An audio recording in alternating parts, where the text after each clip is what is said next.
15 ఏళ్లుగా స్థానికులను వేధిస్తున్న రహదారి సమస్యకు శాశ్వత పరిష్కారం దిశగా అడుగుపడింది. 36వ డివిజన్లో దాదాపు 22 లక్షల వ్యయంతో చేపట్టనున్న సీసీ రోడ్ నిర్మాణ పనులకు నగర ఎమ్మెల్యే ఆదిరెడ్డి శ్రీనివాస్ శంకుస్థాపన చేశారు. నగరంలోని 36వ డివిజన్లో దాదాపు 15 ఏళ్లుగా స్థానికులను వేధిస్తున్న రహదారి సమస్యకు శాశ్వత పరిష్కారం దిశగా అడుగుపడింది. 22 లక్షల రూపాయల వ్యయంతో చేపట్టనున్న సీసీ రోడ్ నిర్మాణ పనులకు నగర ఎమ్మెల్యే ఆదిరెడ్డి శ్రీనివాస్ శంకుస్థాపన చేశారు. ఈ సందర్భంగా ఎమ్మెల్యే మాట్లాడుతూ 36వ డివిజన్లోని స్నేహ అపార్ట్మెంట్ రోడ్డు, స్వతంత్ర ఆసుపత్రి వెనుక ప్రాంతం ప్రతి వర్షాకాలంలో నీట మునిగే సమస్యతో ప్రజలు తీవ్ర ఇబ్బందులు పడుతున్నారని తెలిపారు. ఆ సమస్యకు శాశ్వత పరిష్కారంగా 22 లక్షల రూపాయలతో సీసీ రోడ్ నిర్మాణం చేపట్టడం ఆనందకరమని అన్నారు.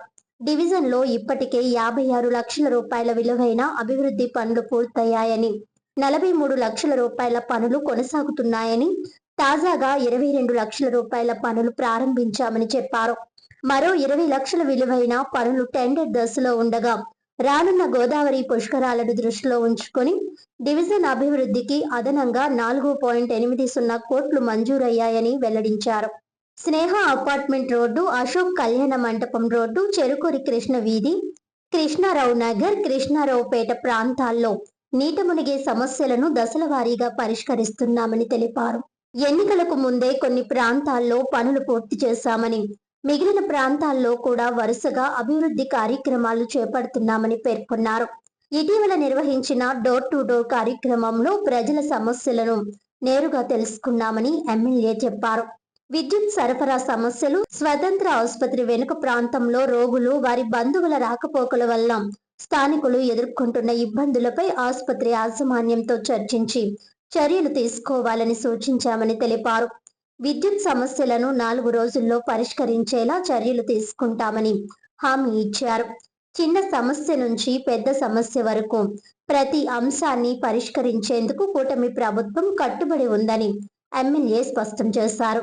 ప్రభుత్వం 2 ఏళ్లు పూర్తి చేసుకున్న సందర్భంగా తెలుగుదేశం పార్టీ ఆధ్వర్యంలో జనసేన, బీజేపీతో కలిసి ఇంటింటికి ప్రచార కార్యక్రమాలు నిర్వహిస్తూ ప్రభుత్వం అమలు చేస్తున్న సంక్షేమం, అభివృద్ధి కార్యక్రమాలను ప్రజలకు వివరిస్తున్నామని చెప్పారు.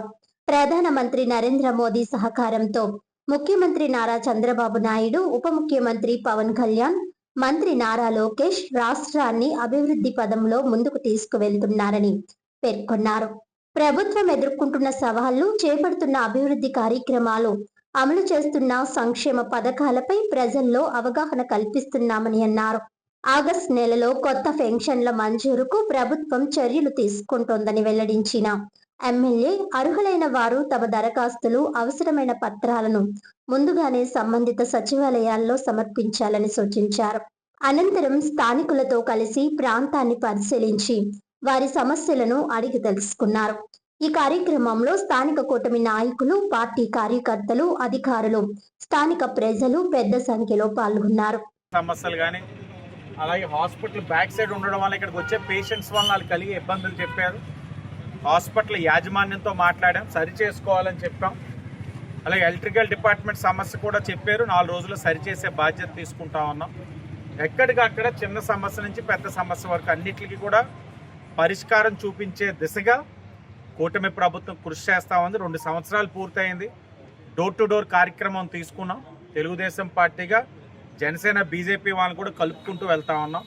కేంద్రంలో నరేంద్ర మోడీ గారు ఒక సహకారం, ఆశీస్సులతో ఈ రాష్ట్రంలో గౌరవ ముఖ్యమంత్రి చంద్రబాబు నాయుడు గారు, ఉప ముఖ్యమంత్రి పవన్ కళ్యాణ్ గారు, ఐటీ విద్యాశాఖ మంత్రి లోకేష్ గారు అహర్నిశలు కృషి చేస్తూ ఎన్ని ఆర్థికపరమైన సమస్యలు ఉన్నా రాష్ట్రాన్ని అభివృద్ధి పదంలో ముందుకు తీసుకెళ్తా ఉన్నాం.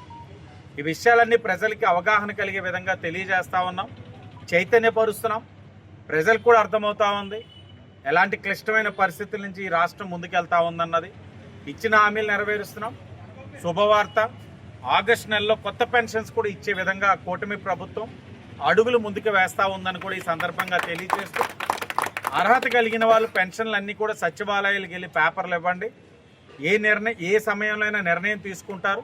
తీసుకున్న వెంటనే అర్హత కలిగిన వాళ్ళు మీ పేపర్లు ఇచ్చినట్లయితే పని సులువు అవుతుందని కూడా వాళ్ళందరికీ తెలియజేస్తూ అందరికీ ధన్యవాదాలు.